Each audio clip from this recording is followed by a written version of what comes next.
दोस्तों, गलवान घाटी की घटना के बाद भारत और चीन के बीच हुए डिस्प्यूट्स आज 2 साल बाद भी खत्म होने का नाम नहीं ले रहे और चीन अरुणाचल प्रदेश और जम्मू कश्मीर को लेकर अब ज्यादा ही एग्रेसिव होता दिखाई दे रहा है, जिसके चलते चीन ने भारत के साथ लगने वाले बॉर्डर्स पर डिप्लॉयमेंट हद से ज्यादा बढ़ा दी है और अपने कई सारे एडवांस वेपन को डिप्लॉय यानी कि तैनात भी कर दिया है। लेकिन जो भारत अब तक वन चाइना पॉलिसी को फॉलो करते हुए आ रहा था, उसने चीन की लगातार इंटरफेरेंस को देखकर चीन को एक करारा जवाब दे दिया है। वहीं आज की इस वीडियो में हम बात करेंगे कि कैसे भारत ने बिना वन चाइना पॉलिसी को अपोज किए चीन को ये बात बता दिया है कि अगर वह अरुणाचल प्रदेश और जम्मू कश्मीर के मामलों को यूं ही हर जगह उठाता रहा या भारत को इनको लेकर पोक करता रहा तो भारत भी अपना ताइवान कार्ड प्ले करने से पीछे नहीं हटेगा। तो चलिए जानते हैं इस पूरे मुद्दे के बारे में डिटेल में, लेकिन उससे पहले अगर आप हमारे चैनल पर पहली बार आए हैं तो नीचे दिए गए सब्सक्राइब बटन को दबाकर बेल नोटिफिकेशन को ऑन कर लें, जिससे हमारी आने वाली डेली वीडियो आप तक सबसे पहले पहुंच सके। दरअसल दोस्तों, जैसा कि आपने देखा होगा कि भारत के जम्मू कश्मीर रीजन को लेकर चीन न सिर्फ पाकिस्तान साथ हुई बैठक में सवाल उठाता है, बल्कि इसके अलावा भी होने वाली हर मीटिंग में यह मुद्दा उठाता है और अरुणाचल प्रदेश को लेकर चीन का गुस्सा दिनों दिन अपने आखिरी चरम तक पहुंचता दिखाई देने लगा है और अपनी इन इनसिक्योरिटी के चलते तो चीन अरुणाचल प्रदेश की कई जगहों के नाम तक भी बदलने की कोशिश कर चुका है। लेकिन अब भारत का पेशेंस खत्म होता दिखाई दे रहा है, जिसके चलते भारत ने चीन को एक से बढ़कर एक झटके देने शुरू कर दिए हैं, जिससे चीन में हाहाकार मच चुका है और चीन की जीडीपी में काफी बड़ी गिरावट देखने को मिली। लेकिन अब चीन को लेकर भारत का रुख और भी ज्यादा एग्रेसिव होता दिख रहा है, क्योंकि सामने आ रही खबर के अनुसार भारतीय सेनाओं के 3 रिटायर्ड चीफ इस वक्त ताइपे यानी कि ताइवान की धरती पर पहुंच चुके हैं और ये खबर सुनते ही चीन के पैरों तले जमीन खिसक गई। इस समय ये कहना गलत नहीं होगा कि भारत ने सीधा चीन के कमजोर नस पर अटैक किया है। इसके लिए आप अपनी स्क्रीन पर नव भारत टाइम्स का एक आर्टिकल देख सकते हैं, जिससे इस खबर की पुष्टि भी होती है। आपको बता दें कि भारतीय सेना के रिटायर्ड चीफ जनरल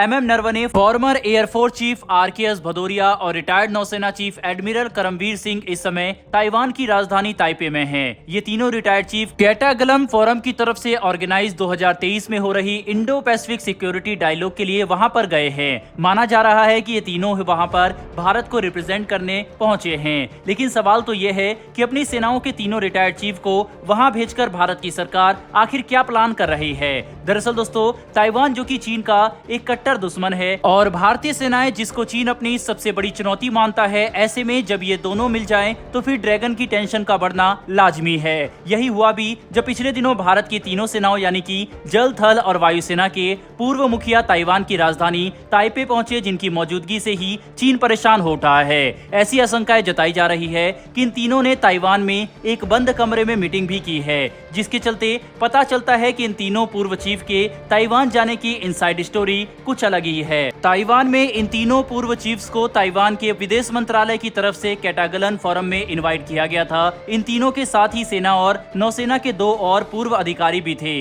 इनमें से एक के पास राष्ट्रीय डिफेंस कॉलेज और आर्मी वॉर कॉलेज के लिए सिमुलेशन और प्लानिंग पर काम करने का एक्सपीरियंस भी मौजूद है। सोर्सेज की माने तो इन तीनों ही पूर्व चीफ्स की ताइवान यात्रा निजी यानी कि पर्सनल तो हरगिज नहीं थी। साथ ही साथ बताया जा रहा है कि इन 5 सदस्य वाले डेलीगेशन ने ताइवान के रक्षा मंत्रालय का प्राइमरी थिंक टैंक समझे जाने वाले कैटागलन फोरम, राष्ट्रीय सुरक्षा और डिफेंस रिसर्च इंस्टीट्यूट के साथ बंद कमरे में बातचीत भी की है, जहां पर प्रतिनिधिमंडल यानी कि डेलीगेशन के सभी सदस्यों ने ताइवान के साथ गहन वार्ता में हिस्सा लिया। एक्सपर्ट्स की माने तो पूर्व भारतीय सेनाओं के प्रमुख और ताइवान के अधिकारियों के बीच इस तरह की मीटिंग से दोनों सेनाओं के बीच में एक कम्युनिकेशन चैनल स्थापित करने में मदद मिलेगी, जो कि ताइवान पिछले काफी समय से भारत के साथ चाहता भी है। हालांकि भारत से गए प्रतिनिधिमंडल ने अपनी यात्रा को पूरी तरह से निजी बताया है, लेकिन यह यात्रा चीन के लिए एक बड़ा संदेश थी। रक्षा सूत्रों की माने तो भारत भविष्य में ताइवान पर आने वाले आकस्मिक संकट के एक लैंडस्केप को दिमाग में रखकर योजना बना रहा है,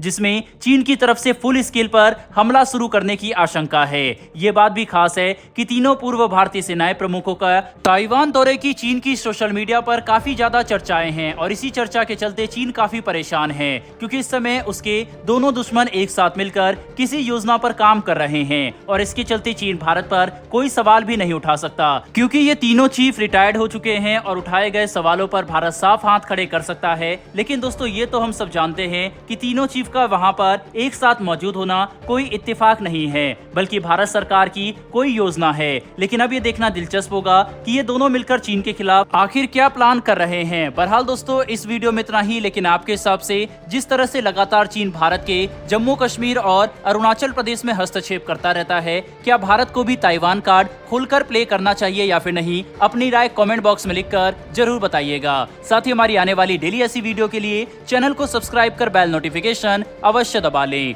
फिर मिलेंगे ऐसी एक नई वीडियो के साथ। धन्यवाद। जय हिंद।